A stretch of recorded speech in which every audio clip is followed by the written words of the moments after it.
What's up, traders? So today we had the largest amount of volatility that we've had in the market in over 2 months. And everyone in the market is fearful for what may come next. The NASDAQ is officially in correction territory and things are looking bad. However, we're going to take a step back and look at the actual data and see where the market stands from here, where it may go next, and I'll give you a crucial warning of what may happen very, very soon. And then lastly, we'll look at a potential trade within the Mumu platform. Now, if you're new to the channel, my name is Rashad. I am a full-time options trader and I bring in the bulk of my income via the stock market. But before we begin, if you could do me a huge favor and smash that like button, that just helps push the video out to more people. And do remember that this is not financial advice, nor is it a recommendation to buy, sell, or hold any equities or options contracts. All trading comes with risks and results may vary. But of course, we will start with the word from God that has to do with money, wealth, building, or business. And today's word will come from Psalms 1:3. And it says, that person is like a tree planted by streams of water, which yields fruit in season. Whatever they do prospers. And the easy to read version states, a life rooted in God becomes fruitful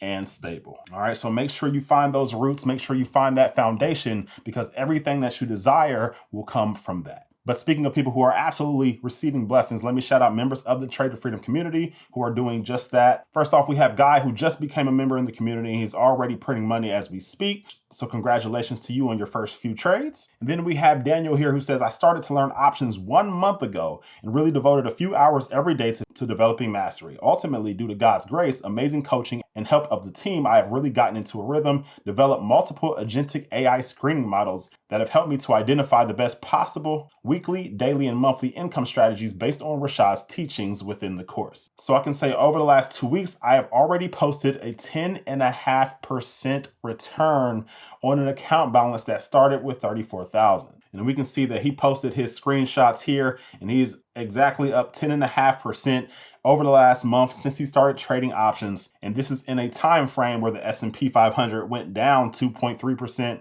and the NASDAQ went down nearly 1% as well. So Daniel, congratulations to you. And if you guys know anybody who is looking to trade freedom, tell them about the community. You'll get my trades, the course, access to ask me questions at any given time, in a community of nearly 400 people who all have the exact same goal as you.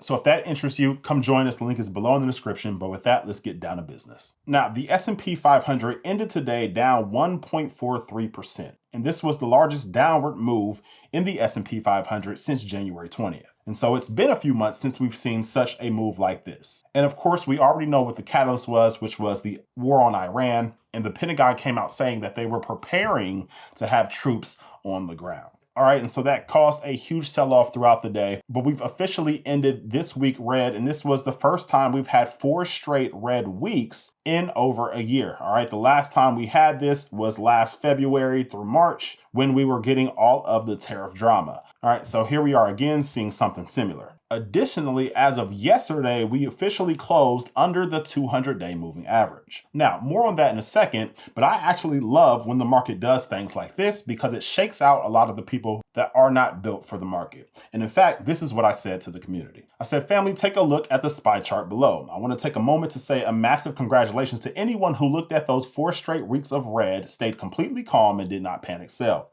This was the first time in over a year that we have seen the market go down in 4 consecutive weeks. When the market does this, it has one primary goal: a shakeout.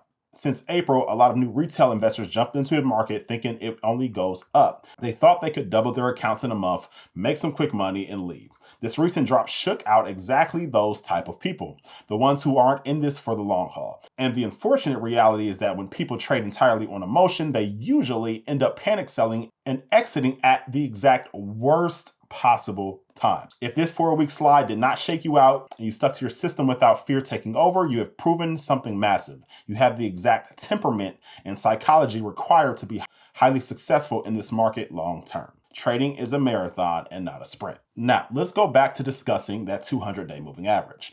Again, as I said, we closed under the 200-day moving average yesterday, and then we dropped down even more from it today.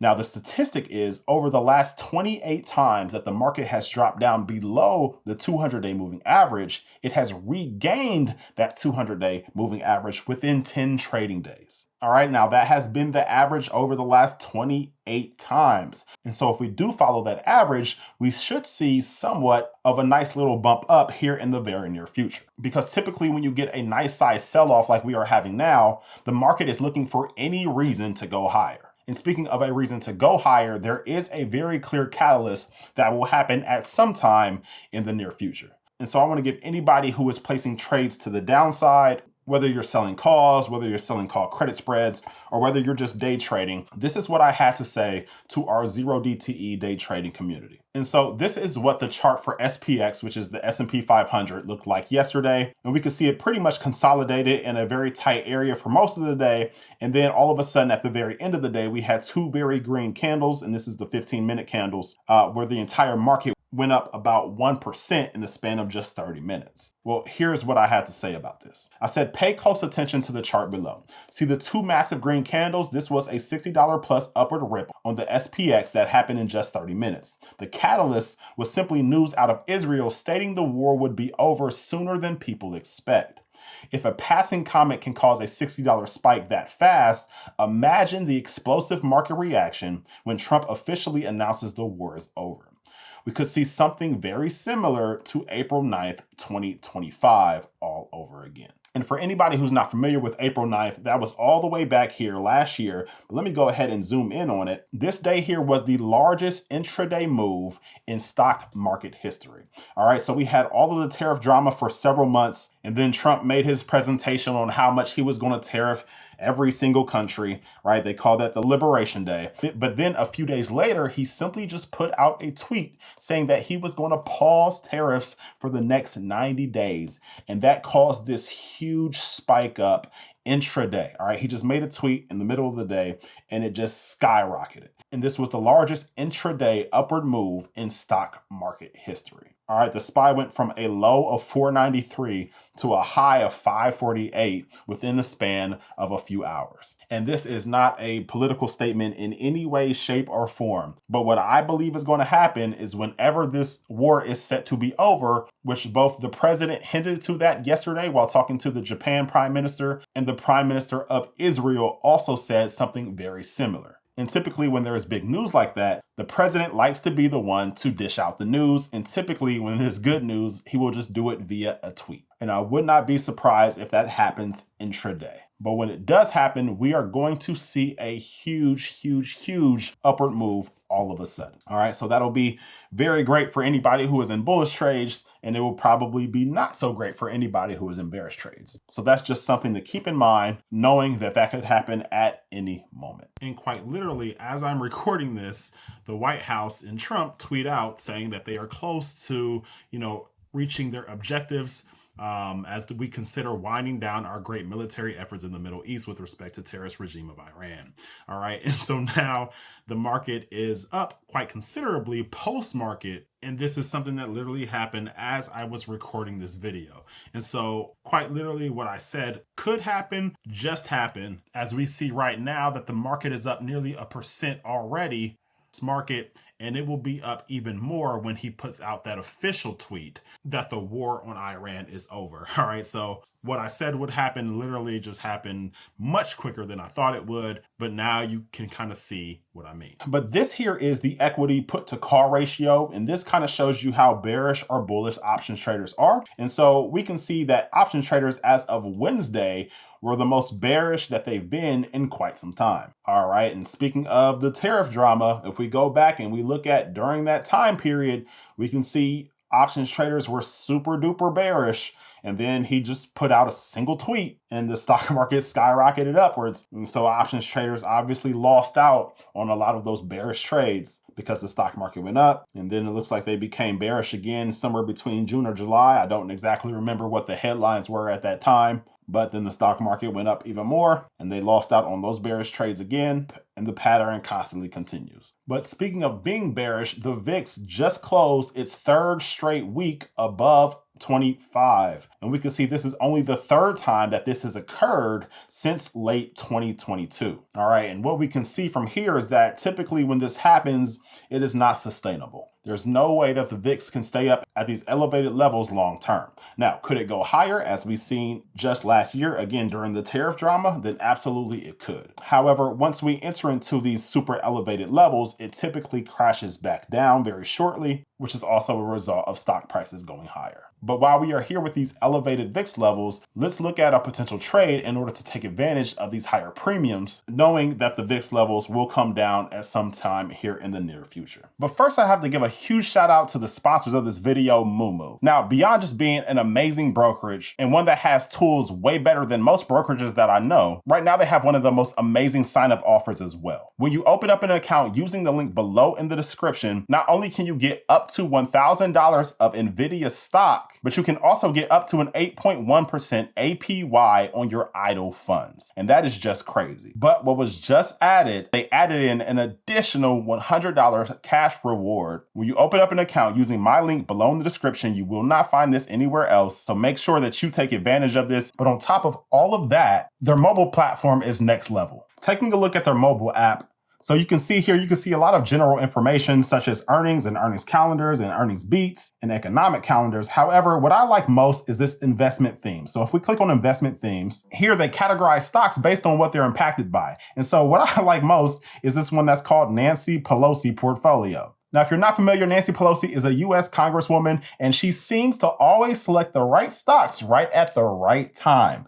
And so Mumu conveniently put all the stocks that she is currently investing in right here on this list for you to see. And so if you just wanted to follow what Nancy Pelosi is doing, you could follow this investment theme in Mumu. But go ahead, check it out. The link is below in the description. You can get up to 60 free stocks, and you can only get that with this link. So go ahead and click it, and you can thank me later. Now, when we get into these elevated VIX levels, I preferably like to do iron condors on a broad-based ETF such as SPY or QQQ, or TQQQ for people with either smaller accounts or those who like leveraged ETFs. So let's go out and look at a different expiration date, and let's just go ahead and select the next monthly expiration date, which is April 17th. And that is 28 days out from now. So if we go ahead and select that, and do remember that this is not a recommendation. If you are looking to see exactly what I'm doing, then come join us in the Trade to Freedom community. But we can see here the expected move is about plus or minus 33 bucks. And so on the put side, that would put us down to about 550. And so I'd probably scroll down to the 550 area, and we can see here at the 550 strike, it's about a delta of 0.23. And because of the huge implied volatility, it's paying around $705 to $714. But with everything going on, I wouldn't mind being a little bit more conservative because the premiums are so good anyway. All right, so we'll scroll up a little bit further, and let's say we'll go with this strike of 540, which is at the delta of 0.18. All right, so we'll select that as our short strike, but now we need to go ahead and select our long strike. And it's totally up to you and your goals and your risk tolerance on how wide you want to make your spreads for your iron condor. The wider your legs are, the more money you'll make. However, also the more money you'll have at risk. And the more narrow your legs are, the less money you'll make, but also the less money you'll have at risk. And so I typically like wider legs. However, let's say you want to control your risk, and we'll do maybe a $10 wide spread. And so since we sold to open the 540, we could come over here and buy to open the 530. So I'll go ahead and add that to our ticket, and that is perfect. We already have our put side, and we can see we'll be making $128 just from that side. But now we need to come down and select our call strikes. All right, and so from here, we want to kind of follow the exact same process. I want to look at that expected move. It's plus or minus 33 bucks. And so I'll add that 33 to the 582, and that'll put us somewhere around the 615 area, give or take. All right, and so if we go ahead and scroll down to around 615, well, we can see this delta is 0.19, and that sounds good to me. So we can go ahead and add that strike. And then again, we're going to buy to open the call that is $10 away. So that would be $625. So we'll come down here and we will add that ticket, and that is perfect. So we can see we have all four legs down here, and we are all set, and we will make $318 for opening up this trade right here, right now. And our max loss for this trade would be $682. And so let's go ahead and take a look at the P&L curve. And so we can see here, all we want is for the stock price to stay within the range that we set. And as long as that happens, we'll make our money and we go about our day. However, if the stock price were to go too far to either side, then it could become a losing situation. All right. And so if it were to go below our strike price of 540, then we'll make less and less and less. And then our break even is right here at 536.82. Okay, but if it were to continue to go down from there, then it becomes a losing trade, but then our max loss is capped at that 530 strike that we bought to open. Okay, and that's on the downside. And however, on the upside, we are good all the way up till 615, which was the strike that we sold. And if the price goes higher than that, then we make less and less and less. And then our break even is right here at what, 618.18. And then if it were to continue to go higher from there, then it becomes a losing trade. But then again, our loss is capped at the 625 strike. Now, typically what you'll see happen during this time frame is you'll see the stock price bounce up and down. And so what you can do is you can exit either side separately. You don't need to exit the full iron condor at one time. All right, so let's say the stock price goes up, then you can exit just the put side while you wait for the call side to hit your profit targets. Or if the stock price goes down, then you can exit the call side while you wait for the put side to reach your profit targets. All right, so that is a great way to play this higher implied volatility situation that we have going on right now. And then again, of course, if you want to, you can use TQQQ, which is currently just a $43 stock. So it can be even more useful for people who have smaller accounts. All right, guys, but let me know in the comments below, how are you playing this higher implied volatility environment? What are a few stocks that you're currently trading? And make sure to take advantage of the free shares of NVDA using the Mumu link below. And if you want to come join the Trade to Freedom with us, you know the link is below in the description. But with that, I will see you guys on the next one. Peace.